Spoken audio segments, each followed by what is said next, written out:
Hey YouTube, thanks for tuning in. Andy here. Today I'm going to be giving you my 1 month review of the 2022 Asus G14, which you can see right behind me.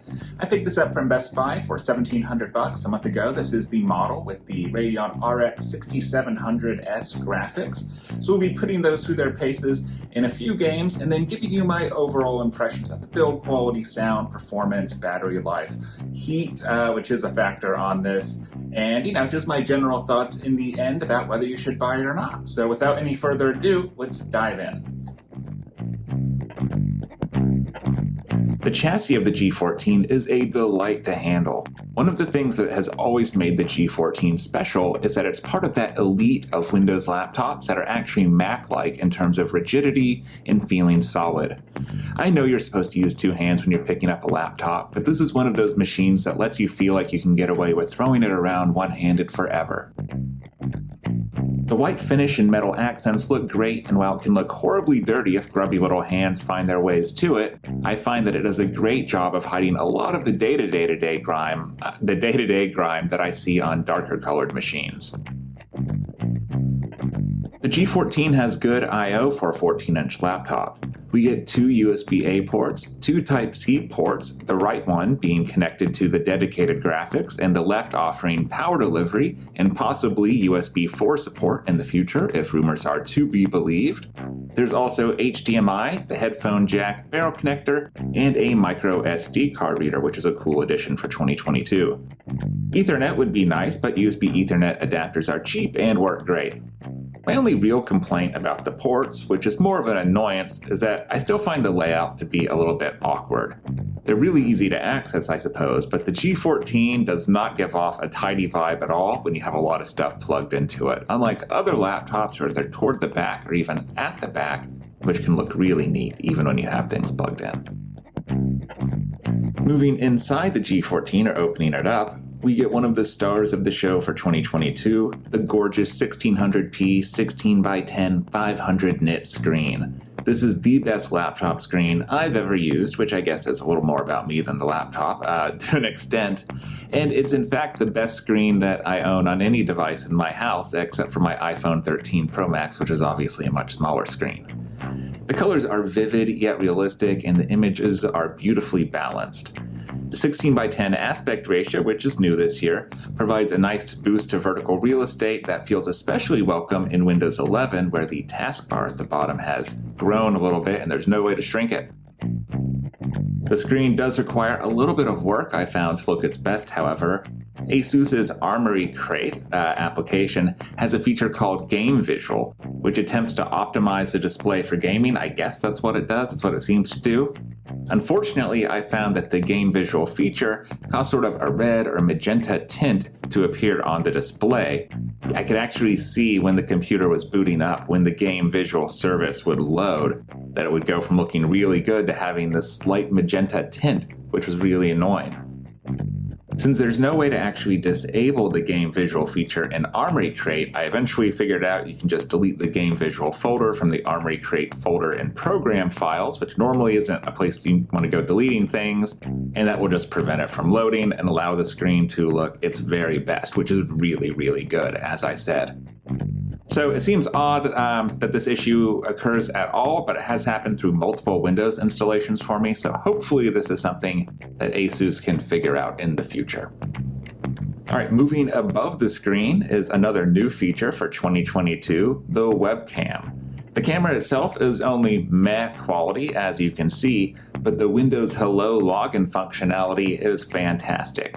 This is one of my favorite features for laptops, as facial recognition feels perfect for a form factor where you open up a screen to face you when you want to use it.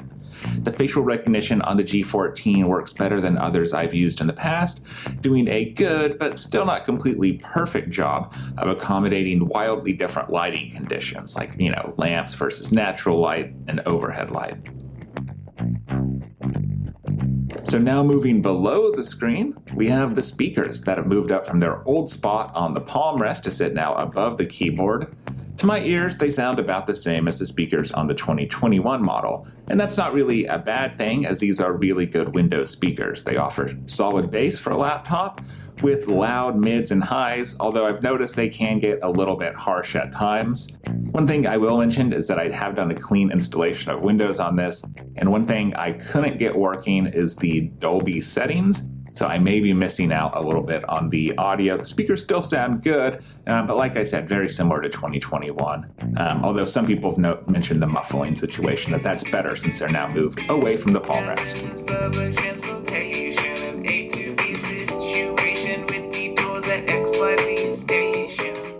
Continuing our move down is the RGB backlit keyboard. This keyboard is an absolute joy to type on, offering deep travel and soft yet responsive feedback.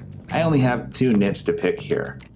One, I'd like to see a dedicated print screen button instead of the shortcut to the snipping tool in Windows. It's just like, just give me regular print screen instead of to a specific Windows application. Like, are you kidding me with that? I don't really get that. Like, even if it still requires a function. Anyway, the second one is that the RGB backlighting is kind of a joke. As you can see, very little light actually makes it through the cutouts on the keys where you have the keyboard light on, when you have the keyboard light on. In fact, from a normal viewing angle, when you're just using the laptop, the really generous travel that feels so great when you're typing means that far more RGB goodness is going to escape from under the keys than through the keys. Fortunately, the keys actually do catch a lot of light from the screen, so they're still pretty easy to read even in dark environments. That makes the ineffective backlighting more comical than a huge issue. It's basically just decorative at this point, the RGB backlighting. With all of that complaining out of the way, I do want to come back around to the fact that this is a really great keyboard. I've mentioned in the past that I love ThinkPad keyboards, and in terms of how cushy and how much travel this feels like a really good ThinkPad keyboard in a lot of the best ways. I just wish there was the print screen button. I don't know, it annoys me irrationally. All right, moving on from my irrational annoyance and continuing to move down on the laptop is the trackpad, which is also great, just like the keyboard. It's huge, my fingers easily glide across it, like they're doing the ice capades, and it doesn't rattle when you're tapping on it. It is slightly deeper set on the left side than the right, which is hard to show on camera, but it's one of those weird, quality control things that might bug some of the more obsessive of you. The only other minor critique I have of the trackpad is that it does require noticeably more force to click when you're up at the top of the trackpad than down at the bottom, but that's, completely normal on Windows laptops, so not a big deal at all. This is very much a grade A trackpad that you will enjoy using. So now I'm going to talk about thermals and battery life a bit before getting into gaming performance. These are probably the two toughest parts of the review to write because I feel like there's some driver issues at play for everything that's coming up, which is going to get a little bit negative probably. Battery life and thermals for light use are hit and miss. A lot of times I'll get in the 8 to 10 hour range of battery life for light use depending on screen brightness. While it's not the 12 hours I've seen reported, I can still consider that to be pretty good, and the G14 is only getting a little bit warm during those sessions while staying almost entirely silent unless I'm installing something or doing something unusually taxing. Unfortunately, much of the time, the G14's Mr. Hyde comes out to play, causing the G14 to get inexplicably hot and drain the battery in only 4 to 5 hours instead of 8 to 10. I can usually feel the heat and fix this issue pretty quickly with a reboot. I've had this happen with all manner of power-saving options enabled. In fact, it seems to happen almost every time I've tried putting the laptop into iGPU-only mode, where I would be completely disabling the dedicated graphics, which is inexplicable to me, but every time I do it, I can feel it start to get really hot and see the battery start to drain. Because of that, and the fact that rebooting always fixes this issue, it makes me think that this is a software, firmware, or a driver issue of some sort. So I do have hope that AMD and Asus can get this figured out with a future update. But I've been using it for a month, as I said, and they haven't gotten this figured out yet, so it's definitely worth mentioning. The unpredictable heat continues when you plug in the laptop. When the G14 is behaving well, as I mentioned, on battery, it's capable of an impressive amount of silence for a gaming laptop. In fact, I'm recording this entire voiceover with this in a digital audio app on the G14, and it's been totally silent plugged in the whole time. Unfortunately, even slightly more bursty loads, like web browsing, unfortunately, will gradually build up heat, causing the fans to eventually start to kick in, and as the heat builds up in that chassis, they'll have to kick in more and more often, running for longer periods of time. I should also remind you one more time that it's not unusual that I'll have to reboot in order to achieve these best case scenarios, as the same sporadic power draws that I mentioned on battery do affect the G14 while plugged in. Alright, since we're plugged in, it's a good time to talk about gaming performance. For this video, I thought the best way that I could evaluate the 6700S in the G14 was to put it up against an RTX 3060 in the Legion Slim 7 I have from 2021. I wish I had a 3060 G14 for a more apples to apples test, but coming in at only 4.1 pounds, I think the Legion Slim 7 is a pretty reasonable competitor to the G14 here, and it's a year older. Also, I'm going to mention I'm going to be testing at 1440p because I have a 1440p 165Hz monitor, so that's what I play with. And so, yeah, that's what I'm testing with. I know that these are probably better suited for 1080p, but hey, the G14 comes with a 1600p display, so I don't think it's unfair to see what these things can do at 1440p. And then finally, for all of these tests, I'm going to be using the G14 in turbo mode and the Legion in its equivalent mode, which I think is called performance or something like that. So without any further ado, let's dive into the gaming tests. Forza Horizon first, since this is one of my favorite games to relax to. I ended up not using the built-in benchmark as I didn't find it reflective of real-world gameplay. This was tested on a 2-minute run at 1440p using the high preset. And this game is unfortunately not a great start for the 6700S in the G14, as we see the 3060 come out with a 12.5% faster average frame rate and a stunning 48% higher 1% low figure.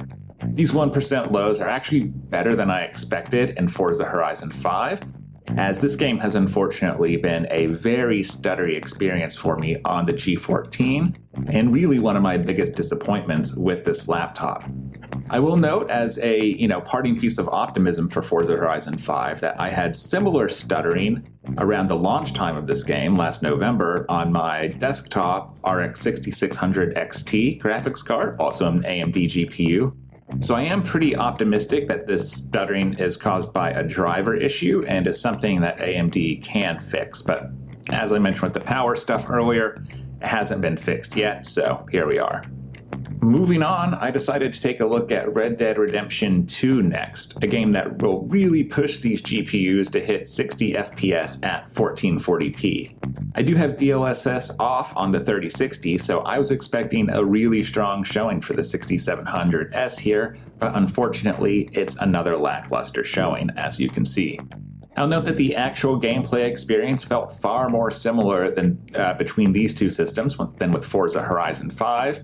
As you can see, they have an identical 1% low, but that 13% average higher frame rate is nothing to sneeze at. Alright, so to round out the gaming section, I've decided to take my own little trip down RTS Memory Lane, or RTS Corner, because these get pretty recent re-releases, and look at 3 different generations of Age of Empires games.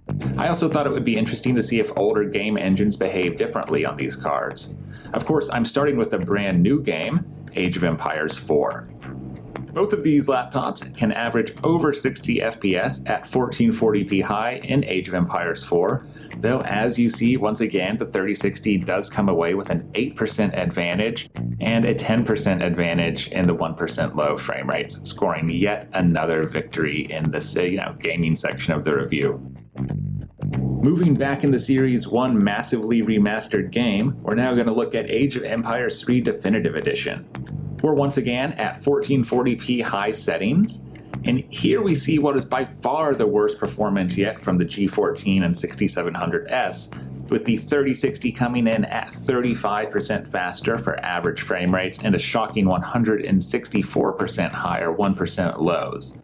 The G14 does still average over 60 FPS, but the Legion Slim 7 is pulling into noticeable and serious high refresh rate territory here, which I think is particularly noticeable in strategy games. It's one of the reasons I have gotten excited about high refresh rate is that RTS games look really great at high refresh rates. Okay, and so finally wrapping up the benchmarks, we are going to look at the second remaster of the game that followed the game that started them all in this series, Age of Empires 2 Definitive Edition. Unfortunately, I was a bit of a nitwit in capping the FPS here at 165, which means that we're basically tied in the FPS, or in the average frames per second, though the G14 did technically score its only victory here, averaging 1 FPS higher at 165 versus 164, and then also averaging 6 FPS lower on the 1% lows. I probably should have rerun this benchmark with the FPS uncapped to see what that would do, but I figure we'll just go ahead and leave it as it is and let the G14 get out with this one victory. So where do we stand after all of that? The G14 has phenomenal build quality, a great keyboard, and a trackpad flanked by a very nice selection of ports. It also has flaky power and heat management. But then again, it also has lightning-fast facial recognition camera, and darn good speakers, and a beautiful 120Hz 16:10 screen. Unfortunately, that screen is driven by what is fairly disappointing gaming performance. Ultimately, for the 2022 G14, my experience has been that if you weigh out all the pros and cons, there's a lot of weight on each side. This is a really new device built around a new GPU and CPU, so it's pretty reasonable to think that driver and firmware updates can make it a much better daily driver in the future. But that's a bit of a gamble, which raises the question of whether you want to gamble on a machine that has a $1,700 starting price tag. As for me, I'm not sure if I'll be hanging on to the G14. It almost feels like owning an Alfa Romeo. It's temperamental, the performance isn't quite what you expected, but it's beautiful, and it handles great, and it's simply a machine that you want to use.